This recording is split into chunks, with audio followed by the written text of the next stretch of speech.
Očito su Partizanovi navijači uspeli da pronesu pirotehniku pored slika potvrđuje ne baš naročito ažurnog obezbeđenja na stadionu Art Media, odnosno na stadionu Slovana koji koristi Art Media.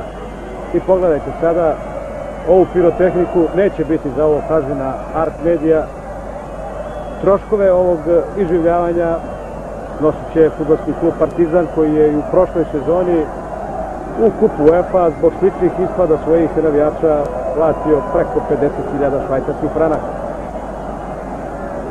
Možda na ovaj način navijači Partizana pokušavaju da se obračunaju s upravom Partizana koju okrivljuju potpuno nepravedno za neke zabrane koje su došle od strane policije oko unošenja zastava na Partizanov stadion.